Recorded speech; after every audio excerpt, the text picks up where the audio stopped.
Today, I want to show you how to remove a stick drift with your Matrix. It will work with any controller, and the result will also be much better than when doing this in the game or console settings.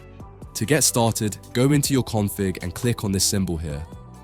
That will open the dead zone menu. Depending on what firmware you are on, it is located in different areas. On older versions, it can be found in your HIP config.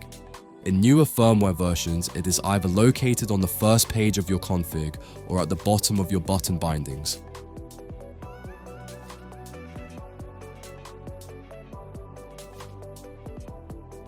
The dark circle in the middle is the dead zone of the controller, and the red dot is where my stick is currently positioned. As long as it is within the dark circle, it will stay red, so no crosshair movement is detected by the game. But as soon as I move it out of the dark circle, it will turn blue, and the game will start to move the crosshair. By the way, this is the second part of my analog stick series, so if you haven't watched the first part yet, then you can find a link to it in the video description. Let's look at a typical stick drift. As you can see, this controller here has a stick drift to the right.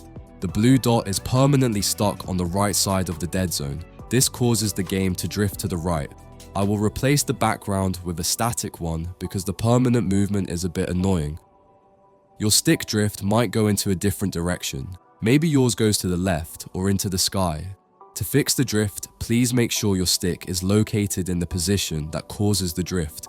Next, you must move the dead zone into the direction of the blue dot. Move it just as much into this direction until the blue dot turns red again. That will prevent the drift from occurring again. To do that, we will use the offset values. If you increase the X value, you will move the dead zone to the left side. And if you use a negative value, you will move it to the right. And for the Y value, it works like the following. A positive value will move it down, and a negative one will move it up. Since mine has to be moved to the right, I must lower the X value by a little bit. I recommend to use the plus and minus button since those allow you to make accurate adjustments. My goal is to find the closest value that will turn the blue dot into a red one. As you can see, the following value is the closest I can go. Since my original drift also went a little bit to the top right, I will account for that by moving the dead zone a bit to the top. 2 steps should roughly be enough. Next, you have to check how good the result is. Since the dead zone has been moved, you could now have a drift into the opposite direction. Start to make small circular stick movements in the center of your analog stick. They have to be so small that you barely move the stick. While you do that, check the visualization.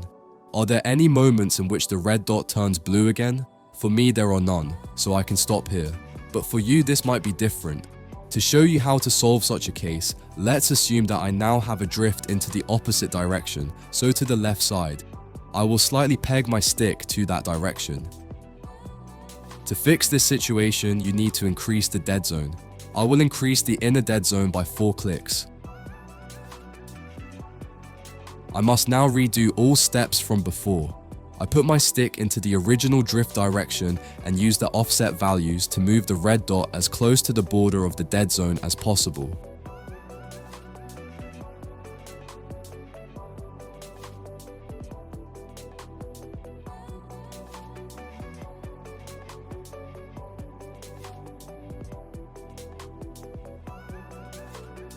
And once that is done, I must check if the stick position from the opposite direction is now within the dead zone. Since this is now the case for me, I can save my progress and exit this menu. If you still have a drift into the second direction, then increase the dead zone by another few clicks and redo this entire process. Your optimization is now complete. You can use these values for any game now, so maybe take a screenshot and insert them into all your configs. So guys, if you enjoyed the video, hit the like button or maybe even subscribe to this channel to not miss out on any of the upcoming videos. Also, contrary to popular belief, this channel is not an official XIM channel. I run this channel in my free time to bring you guys the latest XIM news and tricks. So if you want to support what I do, then maybe consider to join the YouTube channel membership. Channel members usually get around 1 to 4 weeks of early access to all new videos. Plus, we also have a nice little Discord to discuss XIM settings and other stuff. But that's about it for this video, guys. Thanks for watching and I will maybe see you in the next one.